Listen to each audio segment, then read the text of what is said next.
Sir ಈ ಥರ ಆಗೋದಕ್ಕೆ ಕಾರಣ ದರ್ಶನ್ ಅವರು ಒಳಗೋದಕ್ಕೆ ಆಗಲಿ, ಪವಿತ್ರ ಗೌಡ ಒಳಗೋದಕ್ಕೆ ಆಗಲಿ, ಇಲ್ಲಿ ಚಿತ್ರದುರ್ಗ ದರ್ಶನ್ ಸೇನಾ ಸಮಿತಿ ಅಧ್ಯಕ್ಷ ಏನಾಗಿದ್ದಾನ ರಘು ಅಂತ, ಅವನು ಒಂಥರ ಬಕೆಟ್ ಹಿಡಿಯ ನನ್ನ ಮಗ. ಹಾಂ, ಒಂದು ಅವನ್ನ ಕರ್ಕೊಂಡು ಹೋಗ್ಬೇಕಾದ್ರೆ ಅವ್ರ ಅಪ್ಪ ಅಮ್ಮಗಾದ್ರೂ ಹೇಳಿ ಈ ಥರ ವಾರ್ನಿಂಗ್, ಅವ್ನು ಕರೆಕ್ಟಾಗಿ ಒಬ್ಬ ಅಧ್ಯಕ್ಷ ಆಗಿದ್ದರೆ ಅಣ್ಣ ಇದೆಲ್ಲ ನಾನು ಇಲ್ಲೇ ಬಗೆಹರಿಸ್ತೀನಿ, ನಿಮ್ಮವರೆಗೂ ನಾನು ತರಲ್ಲ, ನಾನು ನಿಭಾಯಿಸ್ತೀನಿ ಅಂತ ಹೇಳಿದ್ದಿದ್ರೆ ಅವನಿಗೂ ಒಂದು ಒಳ್ಳೆ ರೆಸ್ಪಾನ್ಸ್ ಸಿಗೋದು.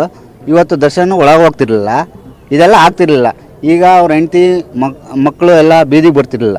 ಅವ್ನು ಮಾಡಿರೋ ಒಂದು ತಪ್ಪು ಅಂತ ಅವನು ಸರಿ ಇಲ್ಲ ಸರ್, ಅವನು ಸರಿ ಇಲ್ಲ. ಹಾಂ, ಇಲ್ಲಿದ್ದೇನೆ ಕರ್ಕೊಂಡು ಹೋಗಿರೋದು, ಅವನೇ ಕರ್ಕೊಂಡು ಹೋಗಿರೋದು ಸರ್. ಅದು ಟೈಮಿಂಗ್ ಗೊತ್ತಿಲ್ಲ. ಅವ್ನು ಶುಕ್ರವಾರ ಕರ್ಕೊಂಡು ಹೋಗಿರೋದು ಅವನೇ. ಅದು ಇಲ್ಲಿಗೆ ಬಂದಿರೋದೆಲ್ಲ ಗೊತ್ತಾಯ್ತು ವಿಷಯ, ನಮಗೆ ಪರಿಚಯ ಇರೋರೆಲ್ಲ ಯಾರೇ ಹೇಳಿದ್ರು ಈ ಥರ